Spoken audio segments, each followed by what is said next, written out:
Bismillahirrahmanirrahim, alhamdulillah, wassalatu wassalam ala rasulillah. On va voir aujourd'hui comment créer une horloge analogique avec flash professionnel CS4 moyennant l'utilisation de l'action script 3.0.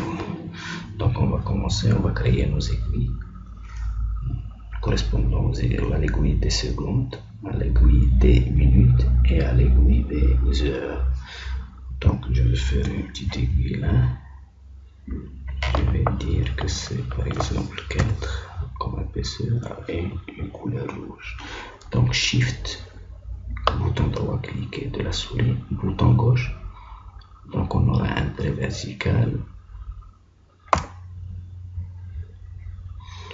un joli trait vertical. Donc je vais désactiver l'accrochage, le snap, et je vais faire par exemple que mon aiguille fait comme ça, tac, une petite flèche tout simplement. Donc ce que je vais faire, c'est que je vais la sélectionner. Je vais la sélectionner et vais cliquer sur le bouton droit, convertir de symbole. Donc je vais le convertir en symbole. Je vais dire que c'est seconde, l'aiguille de seconde. Je vais garder le point d'enregistrement en bas, au centre en bas, d'accord? Ok, donc je vais nommer ça, cette instance je vais la nommer seconde movie clip, d'accord? Et je vais essayer de changer le point d'enregistrement. Le point d'enregistrement, je vais le décaler un peu plus en haut, donc il est décalé, vous voyez. Donc je reviens sur ma scène. Et voilà, je vais partir au niveau de ma bibliothèque. Là, tout ça, j'en ai rien à faire. Donc je vais les effacer. Seconde, la seconde, je vais la dupliquer. Donc je vais dire que c'est minute. Ok. Et la minute aussi, je vais la dupliquer pour créer l'aiguille des heures. D'accord. Ok. Donc minute et heure, je vais les mettre sur ma scène. C'est bon. Je vais fermer la bibliothèque. Donc là, voilà.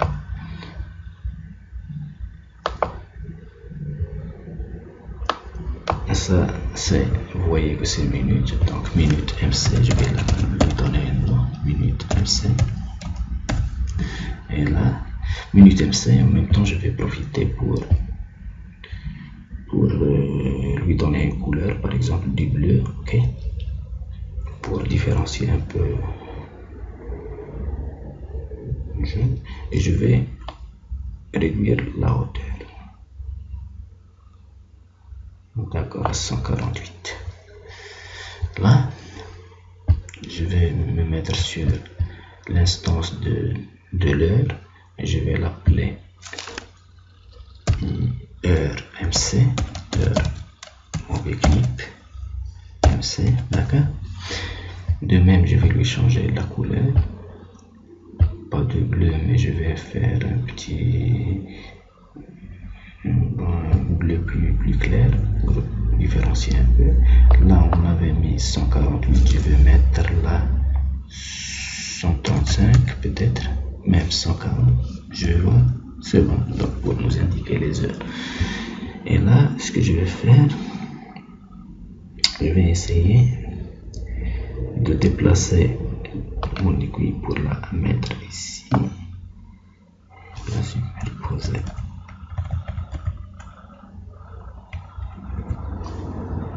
Et là aussi, je vais essayer de déplacer l'instance de l'aiguille, ou bien l'aiguille des minutes. J'essaie de voir là. Où est-ce qu'il est? Voilà. Je vais la mettre là. Et voilà. Et là. Voilà. C'est bon, je pense. Donc ils sont sur le même axe, à la position verticale. Maintenant, on va créer un petit calque pour l'action script, voilà, pour notre code. Donc je vais me mettre sur la première image de la ligne de temps. Je clique sur le bouton 3 pour avoir accès à la fenêtre action. Ou bien en utilisant la touche F9 tout simplement, ou bien par cette icône là, on a cliqué, c'est F9. Donc je suis sur la fenêtre action, donc je vais avoir besoin d'une instance de la classe date. Ma date égale new date. D'accord. Je vais avoir besoin d'un délai de type timer qui émet un événement timer chaque 1000 millisecondes, c'est-à-dire chaque seconde, pour suivre à la seconde le déplacement des aiguilles de l'horloge. Donc on va faire timer égale new timer. Voilà, 1000 millisecondes. Là, on aura besoin de quelques variables pour stocker nos minutes, nos secondes et nos heures récupérées de la date. Donc, ce sont des variables int égale, par exemple, dans notre cas, minutes. Plutôt, bon, il fallait commencer par seconde, mais c'est pas grave. Donc, minutes, c'est ma date, point, minute, tout simplement. C'est la propriété minute. Var seconde par exemple, 2.int égale ma date point seconde. De même pour les heures, c'est var, on va dire heure, 2.int égale ma date propriété hours. Voilà. Donc là, ce qu'il faut par la suite, c'est que ces minutes récupérées, ces secondes et ces heures, soient traduites en rotation des aiguilles. D'accord? Donc ce qu'il faut faire, c'est par exemple, si on s'intéresse là, bon, je vais les CTRL X, là, je vais la mettre ici, CTRL V, supprimer. Donc c'est bon. Donc là, je vais commencer par les secondes par exemple. Je vais dire que seconde, c'est l'instance, c'est le nom de l'aiguille seconde, seconde MC pour la rotation. Je veux que la rotation soit égale à quoi? Au nombre de secondes récupérées. Donc on sait que 60 secondes font le tour complet de notre horloge analogique, d'accord? Donc 60 secondes correspondent à 360 degrés, ce qui fait que une seconde correspond à 360 sur 60, ça fait 6 degrés. Donc il faut multiplier par 6 degrés. Chaque seconde va correspondre à 6 degrés. De même là pour minute, c'est la même chose parce qu'une minute, 60 minutes font le tour complet de l'horloge. Donc pour c'est les minutes, 6 minutes, bon, une minute fera 6 degrés de rotation, d'accord? Pour les heures, donc c'est heure, MC, point rotation, de limite, ça va être égal, c'est les heures, là, on a 12 heures font une rotation complète de l'horloge. Donc 12 heures correspondent à 360, ce qui fait que 360 sur 12 fait 30 degrés, fois 12 là, fois 30 degrés, c'est-à-dire une heure c'est 30 degrés. D'accord, donc là c'est bon, RMC, on peut, là on vérifie donc la syntaxe, c'est bon, et on va exécuter tester notre programme, notre code, donc contrôle, test movie ou contrôle plus enter. On va voir là, on est à minuit 00 et quelques secondes là. On peut voir quelques secondes. Voilà. Ajuster la date là. On est là, changer de date.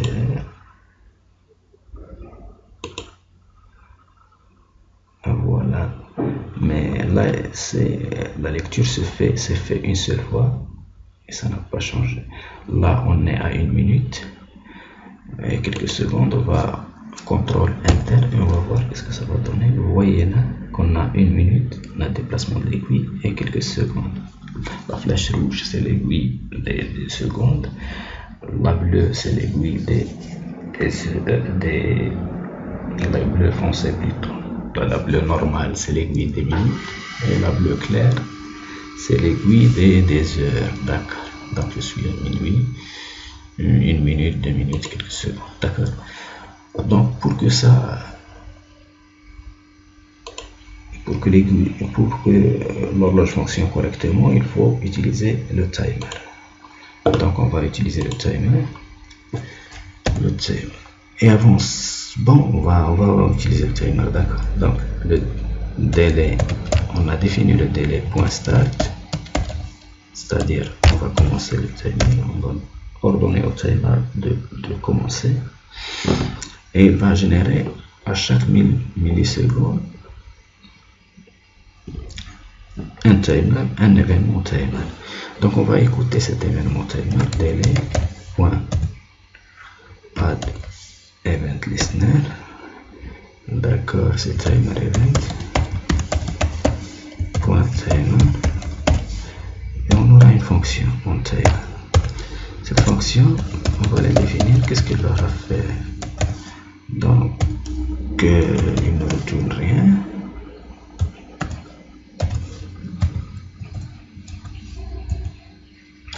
Et voilà, F timer event.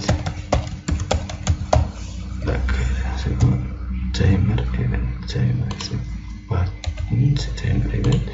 Donc qu'est-ce que je veux? Je veux à chaque fois relire ma date. Donc ma date. Je vais à chaque fois, à chaque seconde, la recharger. Donc new date. D'accord. Et là, tout ce que j'ai fait pour délai est égal. On va le reprendre ici. CTRL C. CTRL V. Seulement var délai, c'est pas correct. Var minute, c'est une variable qu'on a déjà définie. On va pas la déclarer une autre fois. Et là, c'est ma date. Donc on va lire les minutes, les heures et les secondes chaque 1000 millisecondes. Et on va les traduire en rotation correspondante. Donc c'est bon. On va vérifier le code. C'est bon, pas de problème. Donc CTRL Enter pour exécuter. Voilà. Donc chaque seconde il y a le déplacement. Est-ce que c'est vrai? Là on va voir l'heure qu'il est. On voit que c'est bon, ça marche. On est à 4 minutes.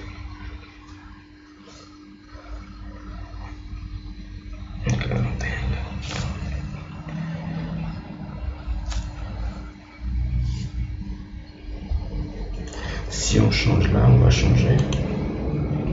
On va mettre 44 minutes. Donc j'ai ajouté 1 minute. Voilà. Je vais 44, vous voyez que ça a changé à 44. Je ne sais pas quelle est. Mais là c'est 1h44, c'est bon, c'est 1h45. Mais là si je la remets à 0, vous allez voir. 0,45, ok, c'est 0,45.